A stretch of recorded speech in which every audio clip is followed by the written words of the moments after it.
Hello everyone! Actually, nag-post na ako ng mga ibang Christmas cards. Lahat ng mga Christmas cards na natanggap namin nung Christmas 2024.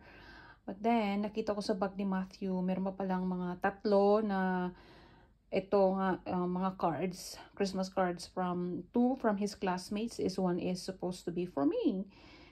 But then, nakita ko lang siya nung pabalik na sila sa school. I didn't check his bag. So, I think I really wanted to post this as well because that's what I wanted to do. I would like to take a video, read them all, and then post it on our YouTube account because I think this is just so thoughtful of them to be thinking of us. So the first one is this. So it says, "Dear Matthew, I hope you have a wonderful Christmas and enjoy the presents. Merry Christmas, love, Arika Aliyah." So, si Arika, lagi lang niya nagbibigay ng mga sweets kay Matthew. Actually, not just Christmas time, but ang dami mga occasions sa school nila. So, thank you, Arika. This is so thoughtful of you. So, the second card is again, isa sa mga classmates niya and kaibigan niya na si Bohan. So ito, Christmas design ni Bohan ito. They normally ask the children to do their Christmas designs just before Christmas, and then tatanungin sila anong gusto nila sa yung mga Christmas designs nila, gagawing Christmas cards, ilalagay sa mga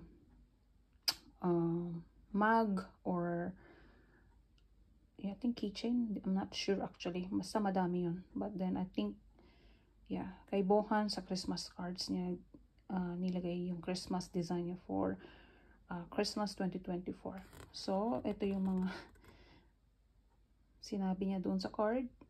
I think sila lang ni Matthew nakakaintindihan nito. It says, "To Matthew, last Christmas, I gave you my gyat, but the very next day, you sold it on eBay. Or you could say, you gobbled gyat it away." Gosh, ano ba itong mga salita ng mga batang to? You have, what's this one? Hairline, by the way. Just kidding. Joke, or maybe not. From Bohan. Thank you so much, Bohan, for this Christmas card. That's so thoughtful of you. And then, ito, yung para sa akin. Oh my God, I should have read this last Christmas day. But anyway, ito yung Christmas card na ginawa ni Matthew para sa akin. It says, "Dear Mom, I wish you a happy and Merry Christmas. I hope you are lucky forever." Oh, thank you, my baby. Yes, I would love that. I hope you a wonderful year. Love, Matthew.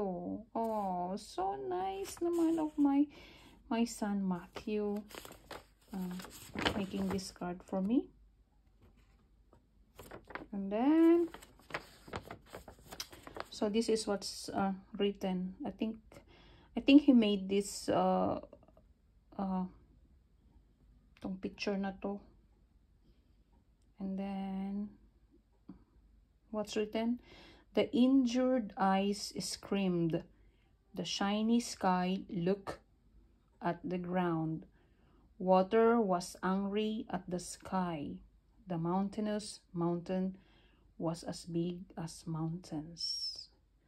Tatanungin ko siya kung ano yung ibig niyang sabihin dito sa mga sinulat niya sa akin at kung ginawa ba niya ito ng sarili niya or kinopya lang niya.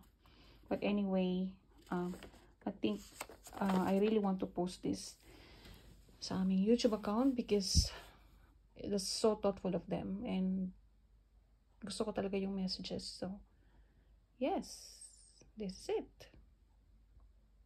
Bye.